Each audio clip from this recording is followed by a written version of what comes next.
San Francisco gutted out a victory, but now it's their roster being gutted. Kittle out with a hamstring and on the IR. He'll miss 4 weeks. Jauan Jennings has a chance to play, but he hurt his shoulder. Purdy status, TBD with a toe in his shoulder. Jake Moody, the kicker, cut. Now on the bright side, if you go with me here, Mac Jones is okay. Warming up in the bullpen. This is the most classic one Greg's ever had. Man. Greg had it a year and a half ago. He's like, Niners are done because they're going to not stay healthy. But week 1, Greg, already? This is typically their Achilles heel. If they, that's the one injury they don't have. Trademark. Sorry, go ahead. Literally. Because you don't if they get injured, this team is done. It's unfortunate. Can I, before Brou answers if they're in trouble, can I ask a question about the injuries to you? This is great. This is controversial. Do they just have the worst, training staff? Oh my. No, I feel bad asking because I obviously know nothing about what those people do, but it feels like they have the worst training staff. Yeah, no, I'm not going to say that. It's just bad luck. Do you think they have the best training staff? Absolute best. They're definitely working around the clock. Okay. All right, go ahead. It's a mess. Brou. What's the question? Are they in trouble? Your 49ers. Before I answer that, gentlemen, I gotta say it. What a stud! What? Look at this. He did this. What?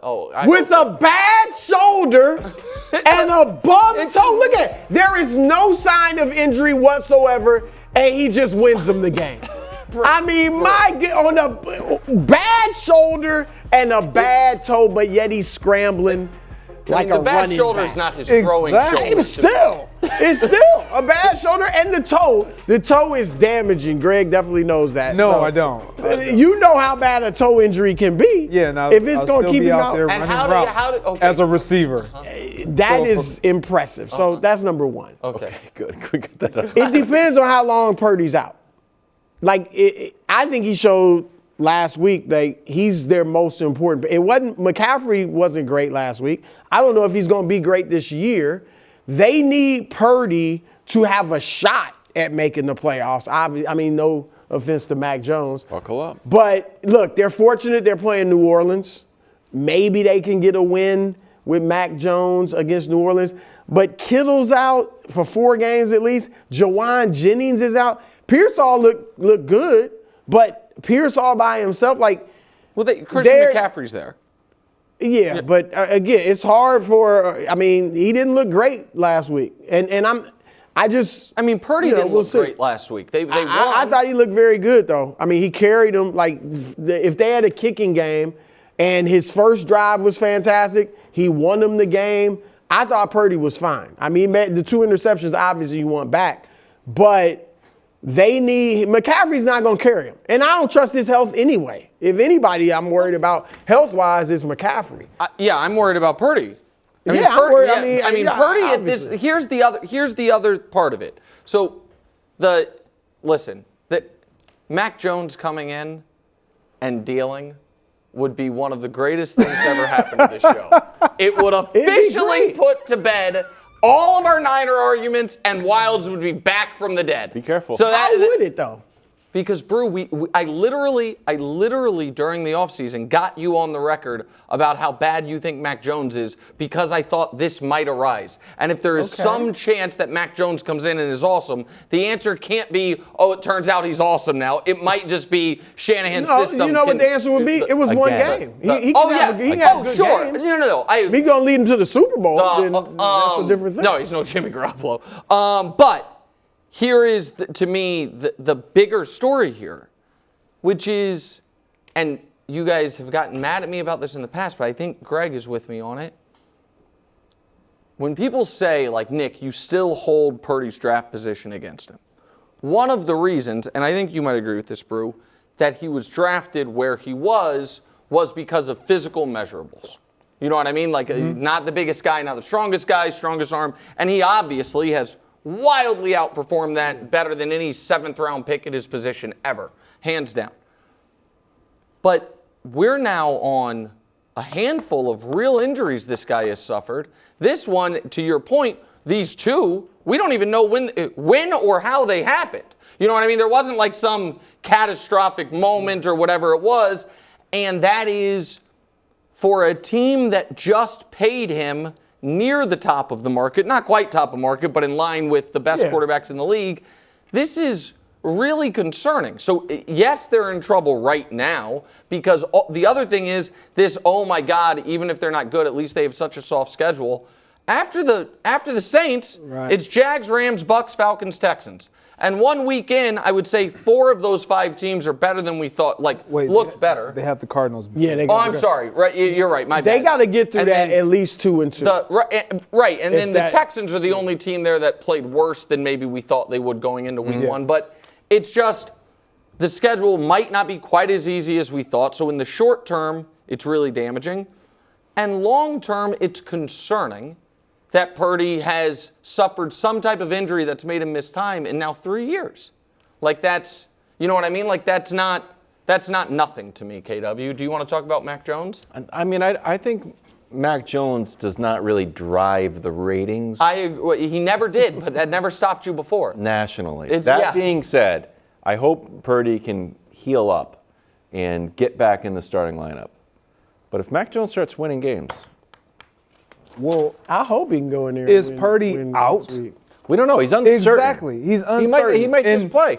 And to Brou's point, he was played fine with the injury. Thank you. So here's the deal. They are definitely in trouble because I've said this before. This is an older team trying to get younger, but they're still going to have injury issues. And if they arise this early in the season, you kind of have the expectation, man, it's starting already. Right. If you're a Niner fan, knowing what you went through last year, the thing with Purdy is what I don't want to hear from you across this desk is if he plays, well, he's playing with a shoulder injury. Right. He's playing with his toe. You ran Baker I don't want to out hear of that. Cleveland for that. I do not want to hear that because Baker props for playing through injury. Because what we understand I was the one saying no. Greg is putting it out. Greg is making a show I'm just letting you know right now if he doesn't perform well because now we know Kittle is out. CMC. We don't know if he's going to get back to 30 touches, so they think CMC's healthy. He just was not affected. I'm Ricky Pearsall, valid option, showed up. They're developing some type of chemistry, but naturally he's going to be asked to do more, regardless of the absolutely, regardless of his non-throwing shoulder injury and his toe, whichever toe it is. You're going to come up with a plan that is heavily involving Brock Purdy. Right. Why? Because of what you ended with. We've paid him to overcome some of these issues. Right. We know injuries are part of the game. If we have you, we paid you like you should be able to Band-Aid some of this stuff. It's a must-win game. You smile. It's bad that it's against the Saints. It'd be good if it was against the Packers. It's good that it's against the Saints. No, Wild is bad because you can't lose. You cannot lose. Can't lose this game. I'll state facts. That's what I'll do. Greg? I'm facts over feelings. Great job. Well, no, I'll state facts. Greg's just trying to set the table. If your weapons aren't there, that's the fact. If you're a bit banged up, that's a fact. That's all I'm saying. I won't make excuses. I don't make excuses, but I'll make explanations. It's a difference. Okay. Yeah. All right.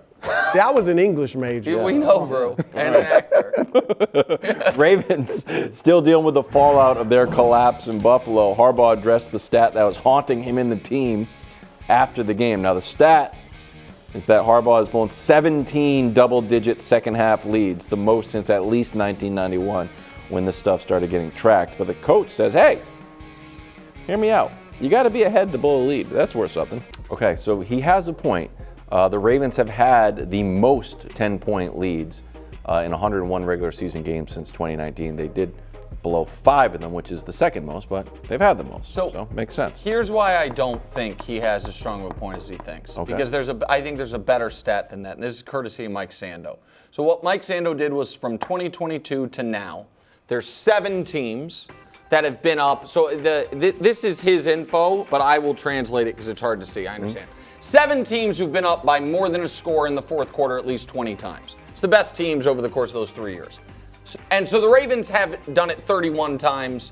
Bills 21, Niners 25, Bengals 21, Lions 22, Eagles 28, Chiefs 24. But then there's the losses. So the Chiefs are 24-0. because the idea of the Chiefs blowing a 2-score fourth-quarter lead seems impossible. They also haven't had a 2-score fourth-quarter lead a lot lately, but still, they're on the list. Eagles are 27-1. The Lions are 21-1. The Bengals are 20-1. The Niners and Bills are 23-19-2. So 23-2, 19-2. And the Ravens are 25-6. So having a few more than the other excellent teams does not explain why all of the other excellent teams either never lose those games, 3 of them have lost 1, 2 of them have lost twice, and you've lost 6 times. And to me, Brou, it is That's little. up to 16. You know, they're trying to extend it out there. Say it again? It's up to 9 to 16 rather than just 10. No, right. Well, it's just, it's 2-score games is what that one is. And so it was, I thought that's what he was talking about because he said we've done it 6 times, and that stat was 6 times. So I thought maybe they were. That's what he meant, right? That's what I figured he meant, was up multiple scores in the fourth quarter. I think it's a little bit of what the kids would call cope and what I would just call denial about, there's something you guys structurally are doing that is leading to this. I think that's, to me, pretty obvious. It's absolutely obvious. And I think every time Harbaugh addresses it, it's the same demeanor, which I get, that's his demeanor, but he just downplays it. And I get it, he may not want to criticize his players publicly or whatever, but my guess is that's his demeanor with them as well. And the sense of urgency, it just has to change. The best thing he said was, we do have to be more thoughtful about how we end these games. Maybe you want to see it said with more fire or whatever. What is that? What does that mean? Well, a lot of times, Greg, like you're watching a game and the team has a lead and the defense has been good throughout the game. I know that wasn't the case Sunday night with the Bills, but then they go prevent. And all of a sudden, the other team starts moving the ball, and occasionally they get back in the game.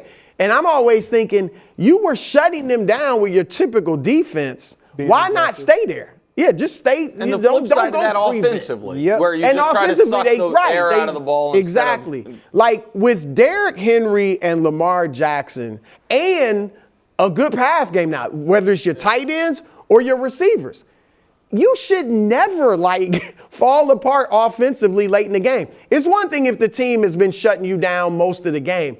But when we saw Sunday night, you score on your first 8 possessions, you can't score on your last 3 or even get a first down. That should never happen. And that speaks to you're getting careful. You're just trying to hold on and not lose rather than win. So hopefully, obviously they're going to address everything and try, but it's not too much criticism because this is their biggest problem. Yeah, it's definitely not too much criticism. And to your point, this is who they are offensively. And what I mean by that is they're a run-first team. I know we get excited about when Lamar throws the ball, but their identity is, they got to run Derrick Henry. They got to be physical at the point of attack. In this game, what they were doing actually would have benefited them to keep doing that. They were making quick decisions in the passing game, rolling Lamar out on boots, waggles, whatever you want to call them, and getting the ball to Derrick Henry. Cashing them with Derrick Henry. That's what you want to do if you want to chew up clock and to just all of a sudden know that a defense is going to, okay, you know what? We got to load the box even more because we kind of believe they're going to just give it to Derrick Henry.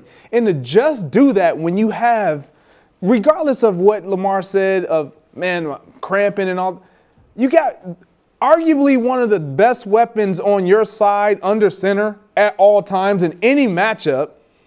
Use it.